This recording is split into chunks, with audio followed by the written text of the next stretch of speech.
वीरान उसने चमन कर दिया, हमने किस के हवाले वतन कर दिया।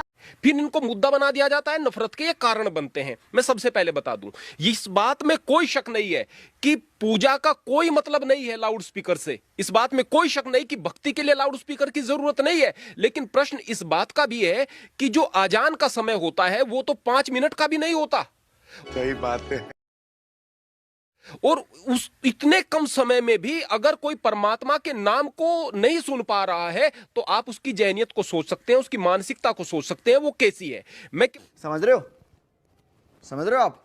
समझ रहे हो? मैं केवल एक बात कहना चाहूंगा, बार बार कहा जा रहा है कि आप किसी पर नहीं थोप सकते कि अल्लाहू अकबर, अल्लाह सबसे बड़ा है। अरे भाई, अल्लाह को अलग करके आप क्यों देख रहे हैं? आपको मुसलमान की किसी बात से दिक्कत है, विरोध करो, मैं भी करता हूं। मुस्लिम में बहुत दोस्ती ना रही, इसलिए मुल्क में अब खुशी ना रही। आपको अगर इस बात से दिक्कत है कि मुसलमान हथियार जल्दी क्यों उठा लेते हैं, मैं भी कहूंगा, लेकिन आपको अल्लाह से तकलीफ क्या है? अब वही अल्लाह है, वही ईश्वर है, वही खुदा है, वही रब है, वही गॉड है, वही तो है। इतनी खुशी मुझे आज तक है। अगर किसी के मन में परमात्मा के प्रति प्रेम होगा तो वह अल्लाह से भी प्रेम करेगा। अल्लाह के नाम से भी अगर कहेंगे अल्लाह सबसे बड़ा है तो उसको लगेगा कि मेरा मालिक सबसे बड़ा है। इस बात को कहा जा रहा है।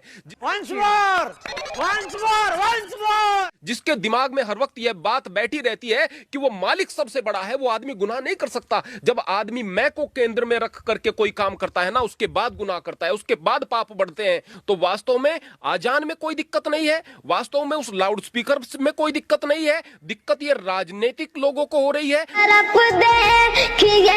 आग नफरत की है चेहरे पर, अब किसी के हंसी ना रही। और राजनीतिकीकरण करके इस तरह के मुद्दों को नफरत फैलाने का काम किया जा रहा है। और फिर मैं बात बताना चाहता हूं, यदि आम जनता आम सहमति से इस बात के लिए तैयार होती है कि ये लाउड स्पीकर हटा देने चाहिए, तो मैं अपने मंदिर से शुरुआत करता हूं। मैं अपने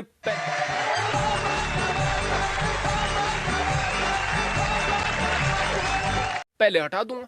मैं भी चाहता हूं, मैं केवल यहां पर 5 मिनट के लिए एक भजन चलाता हूं, सुबह शाम नियम है, एक भजन चलाता हूं, और वो भी भजन ऐसा जिसका कुछ अर्थ निकलता हो। वैसे नहीं बजेगा, अर्थ निकलता हो। केवल 5 मिनट तक केवल एक भजन। अगर हम कहें कि 4 बजे रेडियो बजा दी गई है, 4 बजे लाउड स्पीकर बजा दिए गए हैं, 2 घंटे तक बज रहे हैं, उससे कोई तकलीफ नहीं है। अरे इस तरह की विचारधारा को मस्तिष्क से निकाल करके आप आगे बढ़ने का काम कीजिएगा। विरोध उस चीज का करो जो विरोध करने लायक है। मुसलमान का भी विरोध करो, गलत करता है, हिंदू का भी विरोध करो, गलत करता है। बेकार के मुद्दों को उठा करके आप केवल नफरत फैलाओगे, इसके अलावा और कुछ नहीं। खत्म ईद और होली मिलन कर दिया, हमने किस के हवाले वतन कर दिया।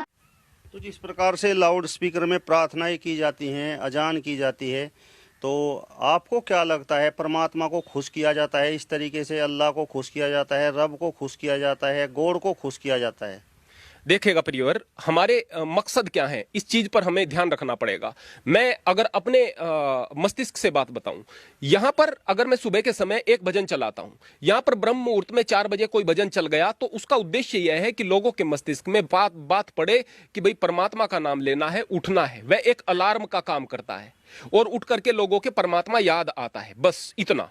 भक्ति वो खुद करेंगे तो उनके काम आएगी, नहीं करेंगे तो नहीं आएगी। वो तो एक सिस्टम बनाने के लिए है। इसीलिए आजान में भी लोगों को यह बताने के लिए, देखो भाई समय हो गया है, कम से कम परमात्मा का नाम आपके कान में पड़े, इसलिए आजान होती है। लोगों को इकट्ठा करने के लिए होती है। अब कहें कि अब तो घड़ी हो गई है, लोग घड़ी देखकर चलेंगे। अरे भाई, उसका फिर भी, आजान का फिर भी मैं तो है। घड़ी देखकर एकदम परमात्मा की तरफ नहीं चलेंगे लोग, एकदम नहीं चलेंगे। लेकिन जब आजान होगी तो मन में आएगा कि हाँ भाई, उस मालिक का नाम, मालिक सबसे बड़ा है, इस बात को कहा जा रहा है, तो कुछ न कुछ दिमाग में घंटी बजती है। और फिर भी अगर इसका विरोध किया जाता है तो मैं कहता हूं कि इसकी वास्तव में फिर कोई जरूरत नहीं। हम भी उतारते हैं, सभी लोग उतारो, और बैठ करके कोई प्रार्थना करने वाले बनो, तो बस इतना है। तो लाउड स्पीकर से मतलब किसी प्रकार की कोई दिक्कत किसी को होती है? मंदिरों पर लाउड स्पीकर बजता है, मस्जिदों पर बजता है, कुछ लोग कहते हैं कि नींद में खलल पड़ती है।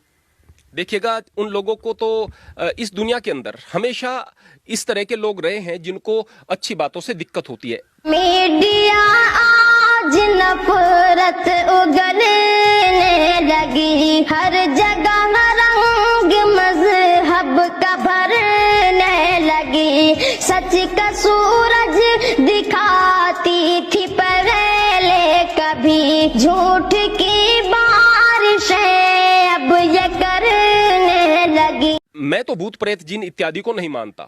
ये मुल्ला मौलवी जिन इत्यादि की बात करते हैं, हिंदू लोग भूत प्रेत तंत्र मंत्र की बात करते हैं, मैं इस बात को नहीं मानता। लेकिन फिल्मों में अक्सर दिखाया जाता था कि जिस आदमी के अंदर ये जिन वगैरह या भूत प्रेत या उनके शब्दों में जोम्बी वगैरह जो भी कुछ कहें वो होते थे, तो फिर फिल्मों में दिखाते थे, हॉलीवुड वाली फिल्मों में दिखाते थे कि देखो बाइबिल की आयतें पढ़ते हैं तो बिलबिला उठता है।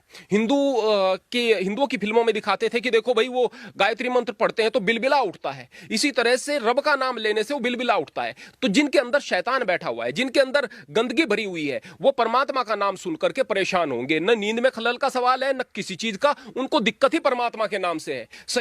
अरे देवा, ये गड़बड़ है बाबा। सही दृष्टिकोण से चीजों को सोचना ही नहीं है, गलत दृष्टिकोण से सोचना है। और जो इन पदों पर बैठे हुए हैं, जैसे कि आध्यात्मिक पदों पर बैठे हुए लोग हैं, वो विरोध नहीं करते हैं। इसलिए नहीं करते हैं कि भाई मंदिर में बैठे हुए हैं, अगर हम इस बात का विरोध कर देंगे, पता है उन्हें विरोध कर देंगे तो लोग हमारे पास नहीं आएंगे। अब मैं क्यों बोल रहा हूं, मैं चाहता हूं ना आए भाई, कोई भी नहीं आए। यहां खेत है, उसमें काम करूंगा, पेट भरूंगा, अपनी मेहनत से कमाऊंगा, खाऊंगा। अगर कोई आत्मनिर्भर रह करके बात करना चाहता है और लोगों से कोई उम्मीद नहीं रखता है, परमात्मा से उम्मीद रखता है, वही सच बोल सकता है। और सच बोलने वाला व्यक्ति निश्चित रूप से आत्मविश्वास से और परमात्मा के प्रेम से भरा हुआ रहता है। मैं कहता हूं कि सभी लोग सच बोलने की हिम्मत करें, देश आगे बढ़ेगा।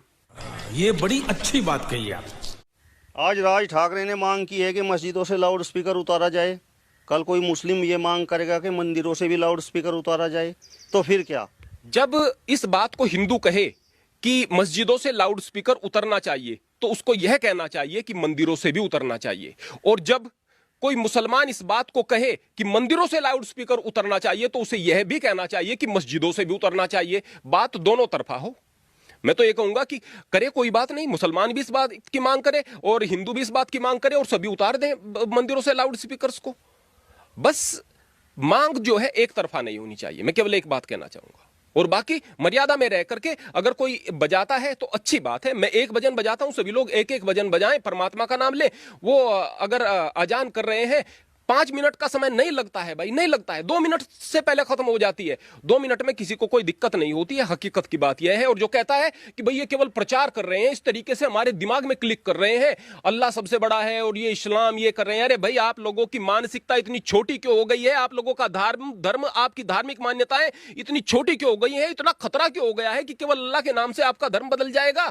आप अपने धर्म को समझो तो, अपनी संस्कृति को समझो तो। इस सनातन संस्कृति के अंदर इतना सारा ज्ञान है, इतने सारे शास्त्र हैं, इतने सारे उपनिषद है, इतने सारे गूढ़ ज्ञान है। यदि आप इनको समझोगे तो धर्म आगे बढ़ेगा। लेकिन वो समझने नहीं है, वो पढ़ने नहीं है, दिक्कत अल्लाह से हो जाती है। ये दिक्कत की बात है। चलिए, अब तो हद से भी आगे गुजरने लगे, वो सियासत शहीदों पे करने लगे। झूठ की इतनी आदत उन्हें पड़ गई, सच्ची बातों से अब वो मुकरने लगे। घूम कर खर्च भारत का धन कर दिया, हमने किस के हवाले वतन कर दिया। ये थे आनंद स्वामी जी, जिन्होंने महाराष्ट्र में जिस तरीके से राज ठाकरे ने मस्जिदों से लाउड स्पीकर उतारने की मांग की है, तो उस पूरे मामले पर इन्होंने विस्तार से चर्चा की है। यदि आपको ये वीडियो पसंद आया हो तो इसे ज़्यादा से ज़्यादा शेयर कीजिए, लाइक कीजिए, कमेंट्स कीजिए और इसके साथ साथ हमारे चैनल को भी सब्सक्राइब कीजिए। नमस्कार। खत्म। Bye bye, tata, goodbye, गया।